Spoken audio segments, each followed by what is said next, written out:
Welcome to Priceless Takes. Welcome back, everyone, to episode 16 of Priceless Takes.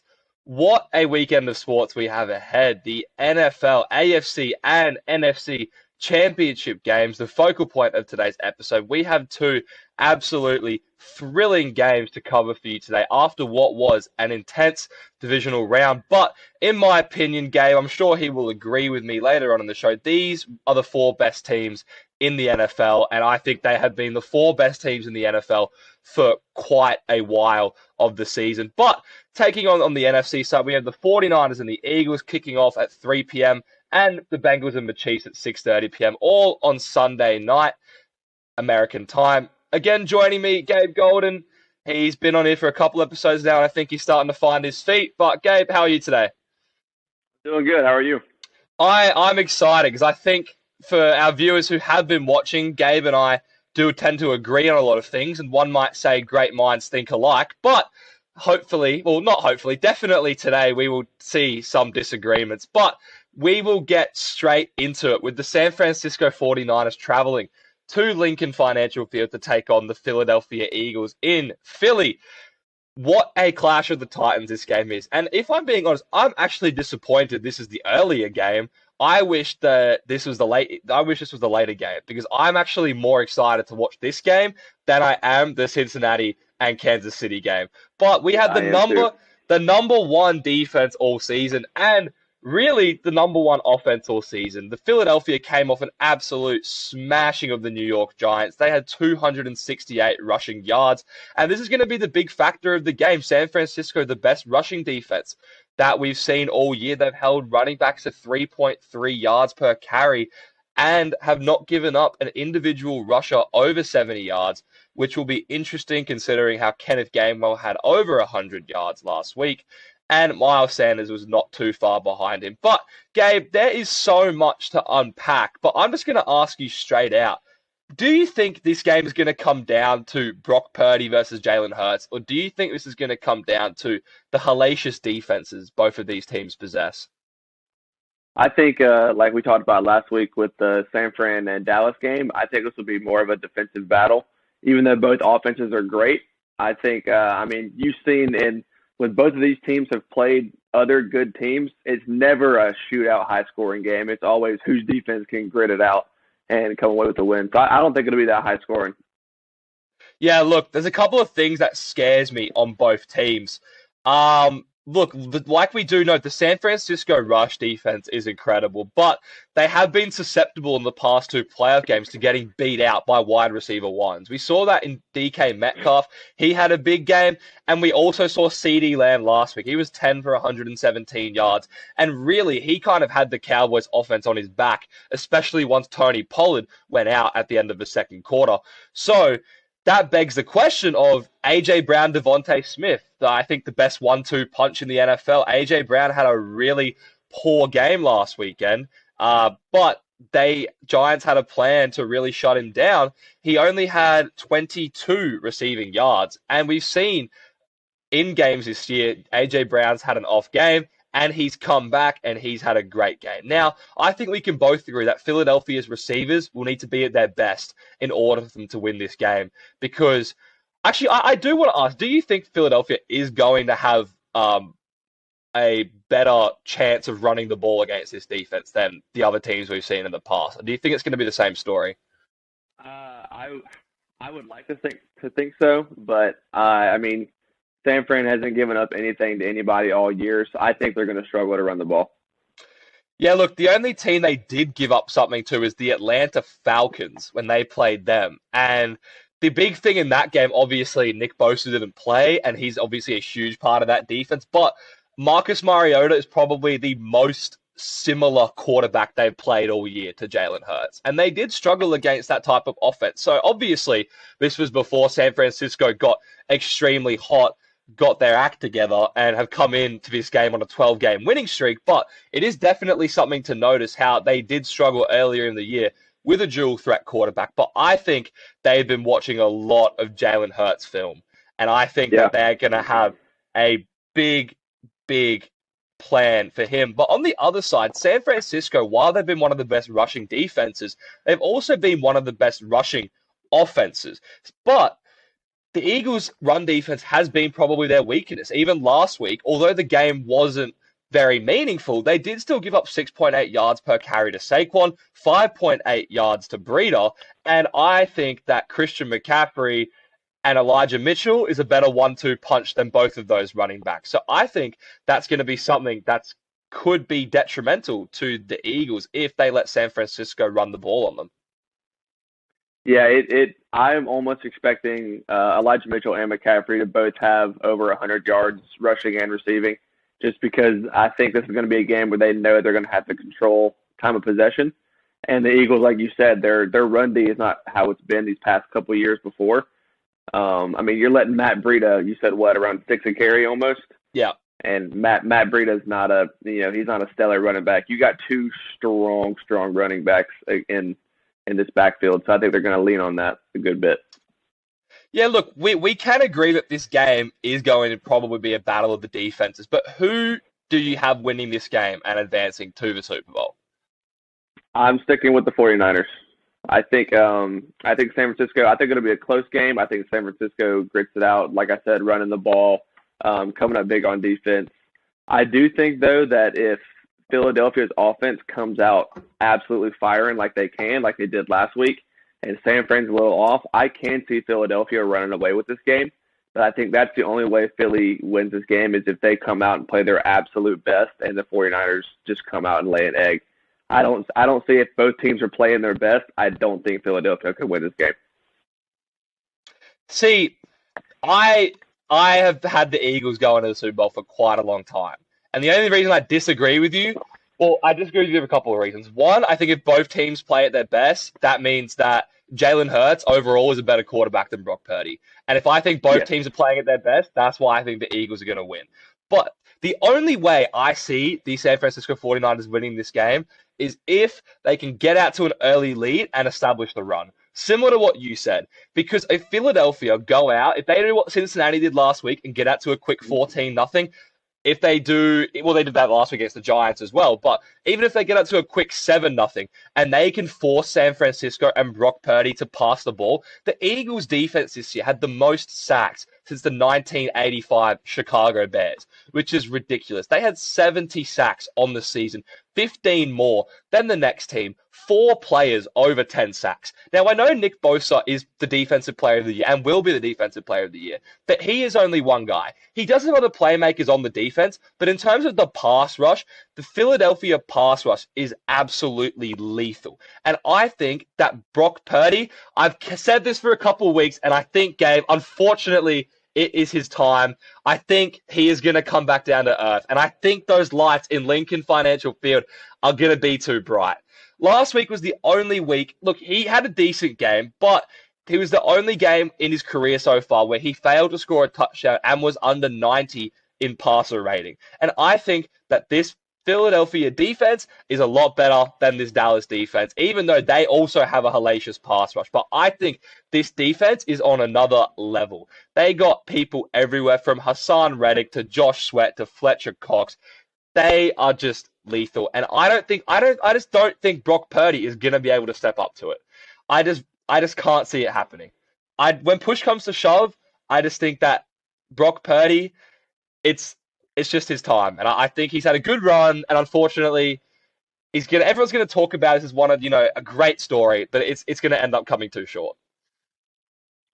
See, I know we had the same conversation last week, and we disagreed here, and we're gonna disagree again, because even watching Purdy last week, he didn't have, he had technically his worst game of the year, technically, but even on the 3rd down and 4s, 5, 6, they put him under pressure, and he would immediately, as soon as he got under pressure, find a dump off right across for a first down to Ayuk most of the time it was actually. But he has so many safety blankets that if he can scramble for an extra second and a half, McCaffrey's going to be open, Debo's going to be open, Kittle will be open, or Ayuk. One of those guys will be open for an easy dump off. I don't know if they will be open. I I have a hard time believing they will be open. I think the Eagles are gonna make Brock Purdy beat them, and I don't think Dallas made Brock Purdy beat them. The Seattle Seahawks definitely didn't make Brock Purdy beat them. No one has really made Brock Purdy beat them, apart maybe from the Las Vegas Raiders, in which he did that. But at the end of the day, we don't put the Raiders in the same ballpark as these other teams, and I think this is really gonna be Brock Purdy. I just don't think he has faced anything quite like what he's gonna face. Also, they are on the road. I think it's going to make a big difference.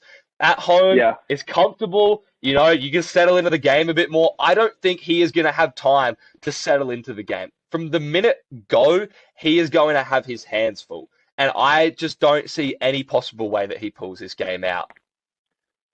See, I just think if they come out and their defense holds up, as I think they can definitely keep up with Philly's offense, and each defense can keep up with the other offense. But I don't think that Philadelphia is going to be able to just force Brock Purdy to win the game, because they are going to rely on McCaffrey and Mitchell out of the backfield a lot, like we just talked about. So unless things do start off how Cincinnati went up 14 quick, that again, like you said, that's the only way that I can see the line of the game going that way, where Brock Purdy has to throw a ton. But I don't think that they're going to really be able to force him to do that. I don't expect him to go over. I mean, he'll probably be low 40s in pass attempts, I would think. I don't think he's going to have to throw 50, 60 times a game. Look, it is definitely going to be an interesting matchup. I just have a hard time grappling it. Look, I am a big Brock Purdy fan. But just looking at this game through an objective lens, there is no way he should be winning this game. I'm sorry. You just can't tell me there's a way he should be winning this game. And I think maybe they can rely on the running game, maybe for 3 quarters. But when push comes to shove, there will be a time in the game where Brock Purdy is going to have to make a play. And you know what? Last week, he did make that play. He hit Kittle on that throw across the middle for a big play. He managed to do it. But I think there's a big difference between the Dallas Cowboys at home, who in previous years you have quite frankly owned the Dallas Cowboys, compared to Philadelphia on the road in an NFC Championship game with a packed full stadium. And I just think the light's going to be too big for Brock Purdy. The Philadelphia Eagles pass defense has only given up more than 240 yards once this entire season. Only one time. So I think that they're just going to be locking down the San Francisco wideouts, at least when it matters the most. And Brock Purdy is going to have to find a way to beat them. I just don't think he can muster it up. So you don't have any doubts that Jalen Hurts isn't going to get a little nervous in a big playoff game for the first time in his career? I think he could, potentially. But at the end of the day, I've seen games where Jalen Hurts has taken games over against good defenses. The biggest game for me was probably when they played the Titans. They did not run the ball on the Titans at all. They averaged around 3.5 yards a carry, but in that game, they had 380 passing yards. And he was able to find... Titans... Look, their defense is awful. They weren't. The rush defense for the Titans was a top 5 secondary was terrible. Everyone beat him with the throw. The secondary was terrible, but I've seen DK Metcalf get in behind Travarius Ward in previous weeks, so I don't see why A.J. Brown and Devontae Smith can't. Yeah, no, absolutely. I just don't think that – I don't know. I don't think Jalen Hurts is going to be able to come out and have one of these lights-out games against this defense. I agree with you that Jalen Hurts is a great quarterback. They do have the better receivers in this game, but I don't see them coming out and just torturing this defense and making them look like it's easy. Like, it's not going to be easy to just go up big on San Francisco's defense. Yeah, I'm not saying it's going to be easy. I'm just saying that I think Jalen Hurts will have more success against his 49ers defense than Brock Purdy will have against his Philadelphia defense. And I agree, but I still think that when it comes down to Brock Purdy can get done what he needs to get done. He's not going to do anything special that we haven't seen him do anything crazy yet. But I do think when it comes down to the Eagles are not going to be able to run the ball at all. And the 49ers can lean on the running game. And when they need to have a big pass, Brock Purdy has shown that he can do it when it comes down to that moment. So I think that when they have both the options, they have an okay passing game and they have a great running game. I think Eagles only have the passing game right now against the 49ers. That's what leads me to believe that they'll win. Yeah, look, and ultimately this is why I think San Francisco needs to go up early and control the game. But do I Yeah. think that's going to happen? No, I don't think it's going to happen. I think Philadelphia is going to get out to an early lead, which is why I'm going to keep harping on the point that I think they're going to make Purdy beat them.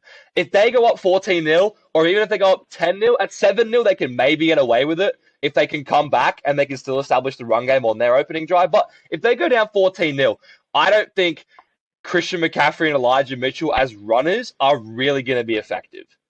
I think that luckily for them, Christian McCaffrey is great out of the backfield, but I think Philadelphia is one of those defenses when they smell blood, they hit you twice as hard, and they really go for it. And personally, I think Philadelphia is going to bring the heat early, and I think they are going to try do what they did last week and blow this game out of the water because even Philadelphia themselves, they haven't been in too many terribly close games this year.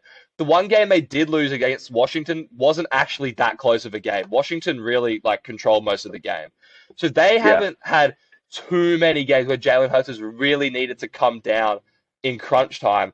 And I guess neither has Brock Purdy really except for last week in which he did it. But at the end of the day, I just think that the Eagles across the board are better. And this is why I think they're going to win.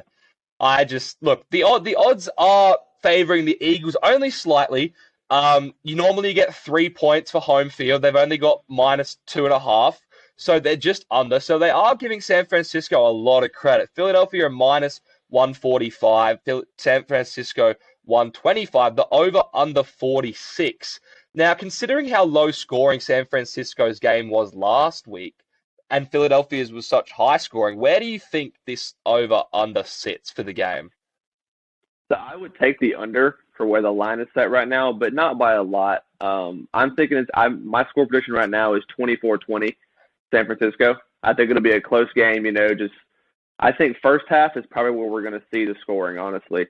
I think both teams are going to come out, try to get on the board, but then as the game progresses, these defenses are going to adjust to what the teams are doing. It's going to slow down. So I don't expect a lot of scoring, but 24-20 is what I'm going with. Yeah, look, I think there is potential. I think this is a low potential, but I think sometimes when we see two really great defenses play each other, sometimes we see offenses just have one of those days.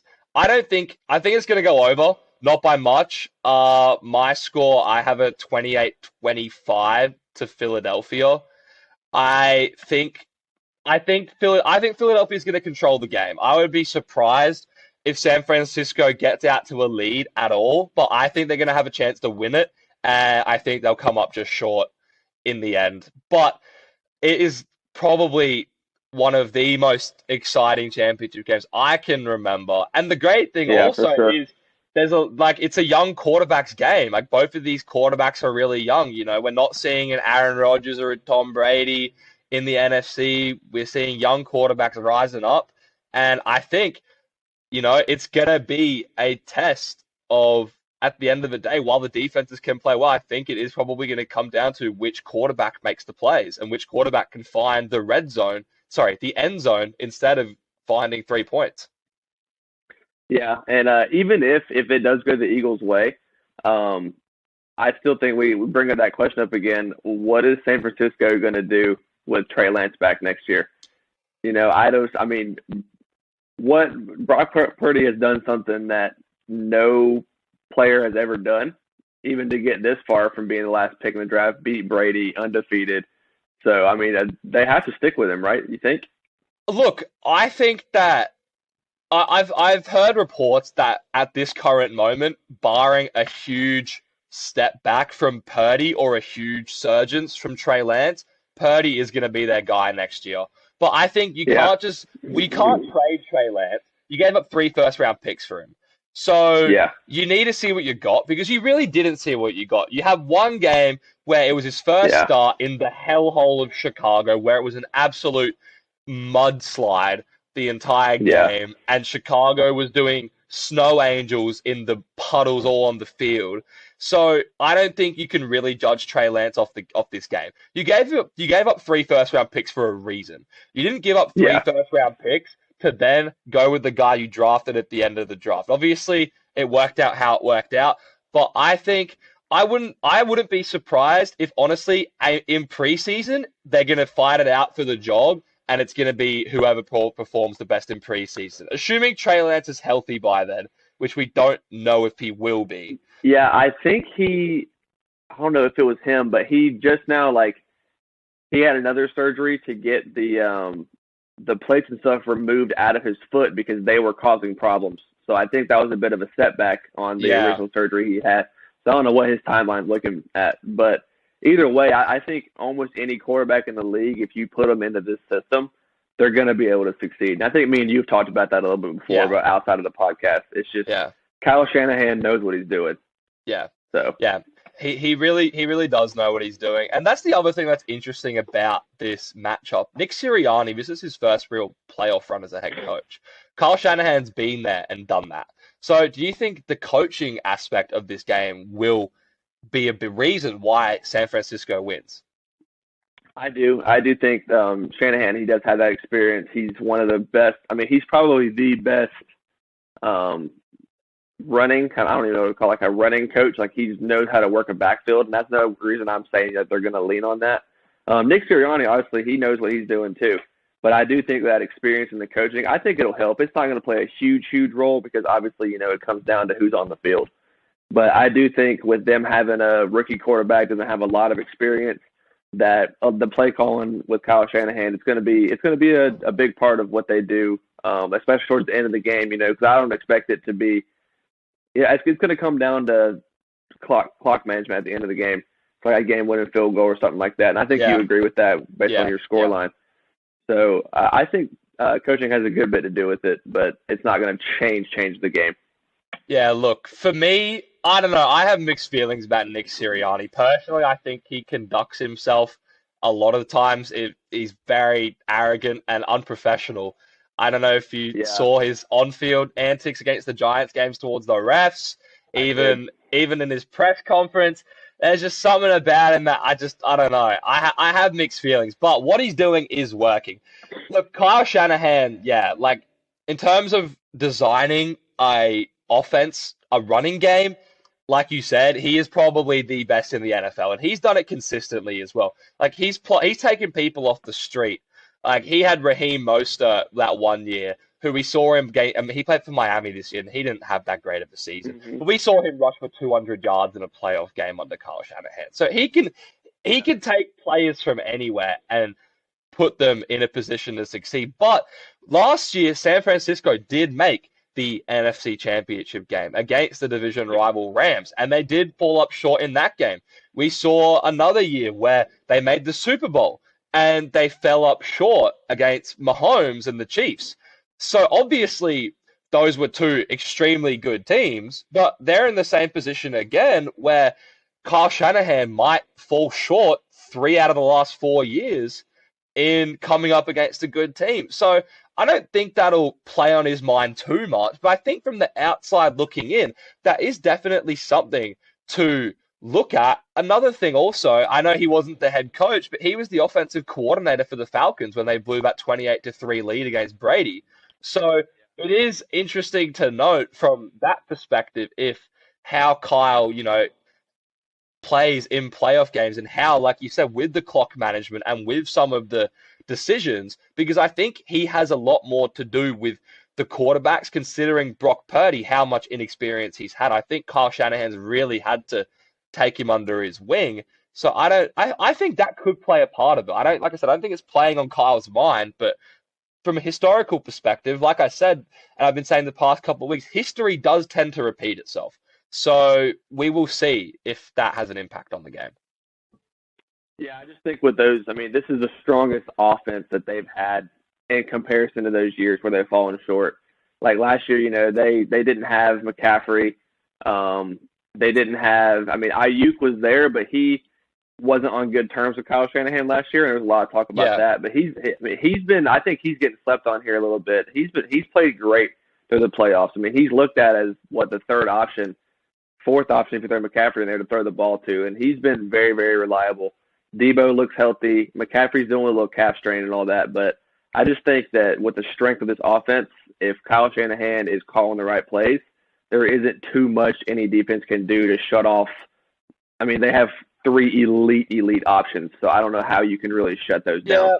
Look, final thoughts before we move on. I will say one thing about Deebo. He has the potential to break this game open, but he's had under 60 receiving yards in 8 out of his last 9 games. So it'll be interesting to see if they can unlock him. The other thing is Christian McCaffrey and Elijah Mitchell both have not practiced this week, and they are both on the injury report. Obviously, they both said they're going to play, but I think they'll play through it, but it also is interesting that they haven't practiced this week due to injury, and they are just going to suit up and go for the game. So that is another thing that could play a factor.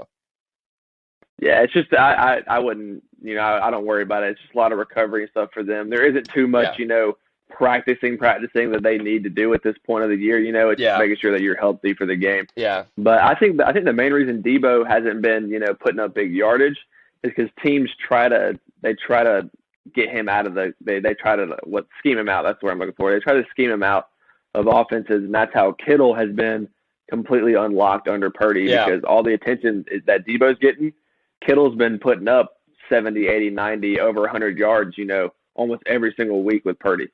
So I think if they try to shut down Kittle, Deebo's going to find his space.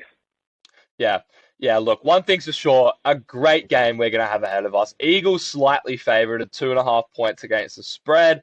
It's going to be a great game. We will both be watching. But following this game, we have an AFC Championship Game rematch from last year where Joe Burrow comes to town to Arrowhead, or as some people have been calling it, Burrowhead, which I think is a little bit...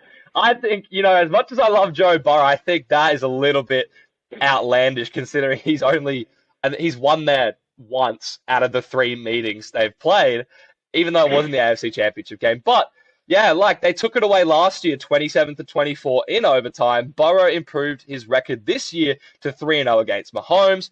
A couple of things that are going to play factors. It's supposed to snow in Kansas City like it did in Buffalo. Joe Burrow, 8-0 when the temperature is below 40 degrees. For those of you who are normal and don't do Fahrenheit, it's 5 degrees Celsius, which is extremely cold to be playing in the snow. Last year in the AFC Championship Game, Joe Burrow was 23 of 36 for 242 yards, 2 touchdowns, 101.9 rating. Mahomes was 22 of 30, 195 yards, 2 touchdowns, 0 interception. So a very even game. But we did see them play to each other in week 13 where Joe Burrow, again, narrowly beat Mahomes in a close game. Mahomes had one of his he didn't have his best game of the season. He had 16 of 27 for 223 yards, 1 touchdown, no picks. Joe Burrow, 25 of 31, 286 yards, 2 touchdowns, 0 interceptions in a narrow win. The line, Gabe, the odds have just been up and down this whole week, and a lot of it is to do with Mahomes' injury. At the start of the week, everyone was like, Mahomes is injured, he's going to be screwed. Bengals are favorited. Yesterday, Mahomes was seen practicing. He was walking what seemed to be normally. He walked normally out of his press conference, and now the Chiefs it's really a pick-em line, but the Chiefs are the slightest of favorites at -120 with a -1 spread, which really is just take who you want in this game. But look, Mahomes seemingly has a little voodoo doll with Joe Burrow's head just dangling around the Kansas City locker room. But do you think Mahomes can have a better... I'll rephrase. Do you think Mahomes will have a better game than Burrow this weekend, considering his ankle injury? I don't. I don't think... even after he got hurt last week, he did come back in and he still played. He played very well with his ankle, but I just don't. I'm still trying to get my head wrapped around how he has a high ankle sprain and he's able to go out and walk and run completely normally, and how that's not going to affect his mobility. But even if he does come out and have a good game, I still don't think he'll be able to outperform Burrow because Joe Burrow, no one can stop him right now. So I don't think he'll be able to have a better game than Joe Burrow. Yeah, look, another big thing to note, Travis Kelce had 14 receptions and 2 touchdowns last week, which was an absolutely spectacular performance from him. In the Week 13 matchup, he was 4 catches for 56 yards, and he had the fumble at the end of the fourth quarter that allowed Cincinnati to run down the clock. So I think Travis Kelce himself might have a point to prove, but the Bengals are a top 5 defense against the tight ends. So in a lot of categories, actually, they are a top 5 defense. Their defense has been hot as of recently. They have been really good. The other thing to note, the matchup between the defensive line and the O-line of the Chiefs will be interesting. Mahomes was, their offensive line was top 3 in sacks allowed against the whole of this year. So he wasn't sacked a whole lot. He had 0 sacks against Jacksonville. Another thing to note, in the Week 13 matchup, they only blitzed 20% of the time, the Bengals did. And in the AFC Championship game last year, they blitzed half of the time of that. They blitzed 9.3%, but still sacked him 4 times. So due to Mahomes' ankle injury, do you think we will see the pressure get dialed up from the Cincinnati defense? Or do you think they will sit back and make Mahomes pick them apart in the pocket? I definitely don't think they're going to want to test Mahomes to pick them apart and not put pressure on him, because he will against any defense, regardless of who he's throwing to. So I do think definitely in the first half they're going to run more blitz plays than we will see them normally, because I think they want to see, okay, yeah, sure, he's healthy. Let's test that. Let's see if he can truly, get away from a pass rush like this. So I think the first half they're definitely going to blitz more. If it doesn't work, then maybe they, wean off that a little bit in the second half and rely more on their secondary to make some plays. Yeah. I have been tossing and turning over this, and I think they will pressure him, but they had so much success in 2 of the previous meetings by not pressuring him. And I've been having this debate with myself on whether it's going to be harder for Mahomes to run away from the pressure of the Cincinnati defense, or whether it's going to be harder if he doesn't have the time to throw, where he's going to have to extend the play or potentially run if they give him enough space to run and get first downs. Will he do that? Because we've seen a lot of the things Mahomes has done in those games, especially in the playoffs, is he takes over the games with his legs. Situationally, he has had, I remember a couple years ago when they played Tennessee in the AFC Championship Game, he had that Superman-esque rushing touchdown where he ran for about 25 yards, and he has shown the ability to beat teams with his legs. So I'm wondering if Cincinnati, who has been one of the better secondaries all year, they have a really good linebacker group. Obviously, Eli Apple hopefully will have a better game, considering Tyreek Hill isn't there, because we've seen Tyreek Hill absolutely smoke Eli Apple in the past. I'm interested to see if Cincinnati sort of dials back the pressure. I think they will have to put the pressure on him at some point. And I do agree with you that if they can get pressure early, particularly if they can get home with 4 and they don't need to bring the blitz, and Mahomes goes down, then this could be something that, has an impact on the game. But Mahomes has been one of the best quarterbacks against the blitz all season. He's thrown 16 touchdowns to only 3 interceptions against the blitz. And I think, in a way, it could be Cincinnati bailing them out if they bring pressure and allow Mahomes to get the ball off quickly and not really test his ankle out at all if he gets the ball off in under 2 seconds. Yeah, that's why I was mentioning how I think they'll test it in the first quarter, early. Because if he does start, dishing it out in a second and a half every time, then they'll stop. Because, Mahomes is the best quarterback in football. And the main thing that worries me this game about saying that I don't think he'll have a better game than Burrow is that he could be playing lights out, but he truly only has one, top tier receiver, and that would be Kelce. Other than that, I don't know. These guys haven't really shown. None of them are over 1,000 yards this year, which is insane to think that none of them are with how many yards Mahomes has. So I think those guys might be, they're not ones that can be relied on as well, but Mahomes has still been making it work. So I'm interested to see how that's going to come out. If he does go under pressure and he's throwing quick, Are these receivers going to be able to get the space they need in that short amount of time Yeah. against the secondary? Yeah, look, the other thing to note on the other side of the ball, the Chiefs, I think very under the radar, were second in sacks for the whole year. They had 55 sacks, second most in the NFL. And obviously, Chris Jones is a large part to do with that. You know, first team All Pro, he had 15 sacks on the season, but 241 quarterback pressures, also the second most, 198 quarterback hits, the most in the NFL.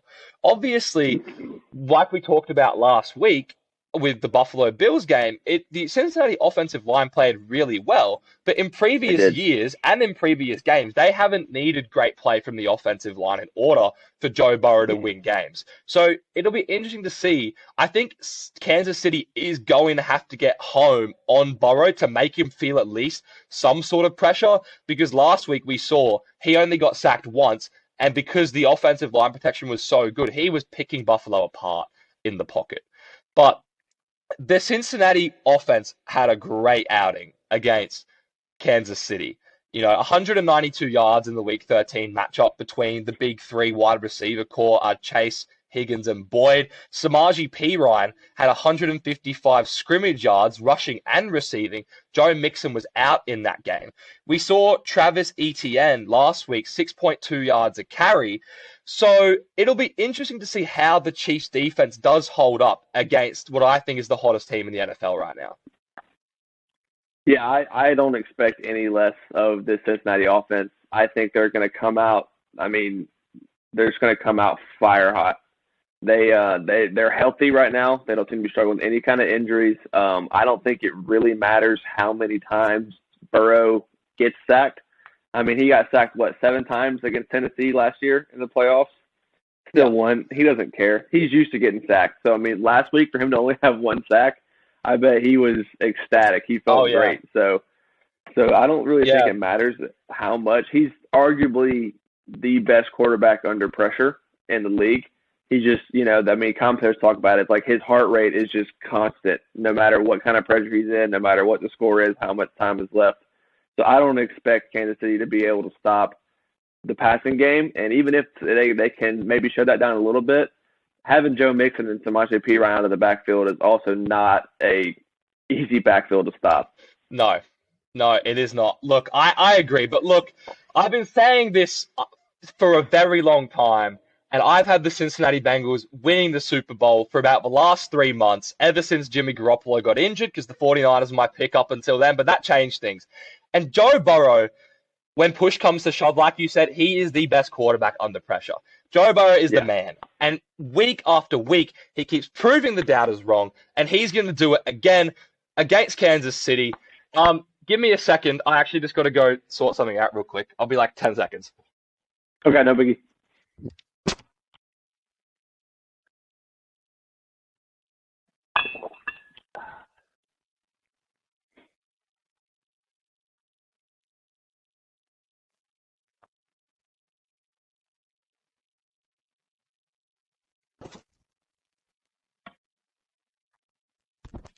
You there? Yeah. That's right, ladies and gentlemen.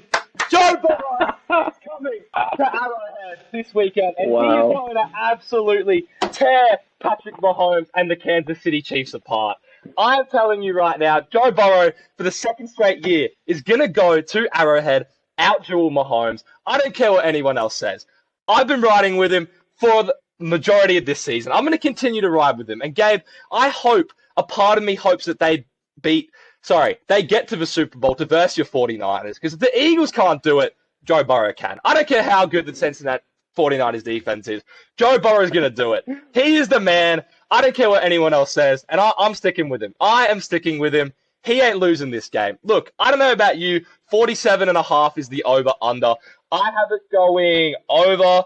Actually, sorry, that's a lie. I have it going under. I have a 24-21 win for the Bengals. I think it's not going to be as much of a shootout, but it's going to be a close game. These two quarterbacks always play close games. And what do we see? We see Joe Burrow come out on top. And that is what's going to happen again this weekend. I think that Mahomes, he's had a great run. Obviously, it'd be a fairy tale story with the ankle sprain, coming off and getting to the Super Bowl, but it's not happening. Joe Burrow is the Iceman. He is too good. I'm sorry. It's not happening. Yeah, see, I think Cincinnati wins by more than what you have predicted. I think I just don't know if I don't know if Mahomes can come out and have this massive game where they keep it as close as that, simply due to he doesn't have Tyreek Hill this year, which I think will in this game be a big factor. I have it going 31-24. I think it'll be a more high scoring game. But I'm thinking 31-24 Cincinnati. I think they'll be up for majority of the game. Maybe Kansas City can come out and go up, by 7 or 10 maybe. But I don't think that, other than maybe the first quarter, I think Cincinnati stays in the lead this whole game, and it doesn't really come down to a last-minute touchdown or field goal or anything. I think they control this game pretty comfortably. Look, one thing's for sure is if Kansas City win the toss, I hope they do not make the foolish decision so many teams have made by deferring and giving Joe Burrow the ball. And I honestly think Joe Burrow, when he sees that every game, he just laughs, and he's like, these guys just don't learn, because he just goes down and scores a touchdown. I hope Kansas City come out with the ball and they at least get some points on the board in their opening drive. Because if they let Cincinnati go down, score an opening drive touchdown, there is going to be problems for Mahomes. There is going to be big problems. Yeah, I mean, I was just looking at my phone, and Bengals, they ruled out Jonah Williams and Alex Kappa for the game. Yeah, I don't know if that's going to make too big of a factor. I don't think it will. I don't think it will either. But I mean, there are a little bit of injuries there now, but I give Kansas City like a maybe a 30% chance to win this game. I feel very, very confident in Cincinnati. Look, yeah. I'm also very confident in Cincinnati. I think I like it. Look, Joe Burrow, the man, I like it when he gets confident, but I've heard a lot of chirp from the rest of his team this week, and I haven't been hearing this much chirp from this team a whole lot of the season. So the fact that it's starting to happen now is the only concern I have, and I'm praying. The only way I really see Cincinnati getting beat is if they come into this game with the mindset that Mahomes is picking up an injury and they're going to be an easy beat. That's the only way I see them losing, is if they underestimate the Chiefs and they come out and because they've been the best when they've been the underdogs and when everyone's been doubting them. And no one's really doubting them in this game. And I think they can't let that get to their head. And I don't think Joe Burrow is going to get to his head, but I'm worried about some other individuals on this team that it could get into their heads and they think this is going to be a pushover. Because I don't think it's going to be a pushover. They might win by that 7 points, but this is for relatively, Cincinnati could get beat if they come into this game too confident. Yeah, I would like to think that, no one on Cincinnati is stupid enough to doubt Kansas City. I mean, they've been the most dominant team over these past, 5-6 years with Mahomes. I mean, he's been, the best quarterback. So surely, even on an injury, surely they're not like, oh, yeah, this is going to be an easy win. Mahomes can't do it, because he can. Yeah. I just don't know if he'll be able to, especially with his injury. I still, me and you were talking about it last night. I'm not convinced that maybe his injury was, as bad as it's said to be, because, a high ankle sprain, it's not a, you go up and you just start playing again injury. So I'm not sure how I'm still confused on how he's just out there, first day back, Wednesday, training and practicing. So I just think it's going to affect him more than people think it will right now. Because, the line's still favored for Kansas City. Yeah. It's only 1 point, I know, at Arrowhead. But I still think that if it was truly a factor, that injury, that Cincinnati would be favored. Yeah, look, I do agree. But one thing is for sure, this is going to be a great game. Both of these games are going to be great. This is why we love the NFL, for the moments like this where the stars rise above and they come out and shine. But we will be off, ladies and gentlemen. We will be back on Monday or Tuesday. We will let you guys know through our social media pages. Like I said, continue following us on Instagram and YouTube. We really like having your engagement. Gabe, thank you for being here again. I will see you on Monday. And go Bengals! Yes, sir. Let's go. Thank you, everyone, for listening to episode 16 of Priceless Takes. I'm your host, Luka Price. Gabe Golden joining me. We will see you all soon. Have a great day.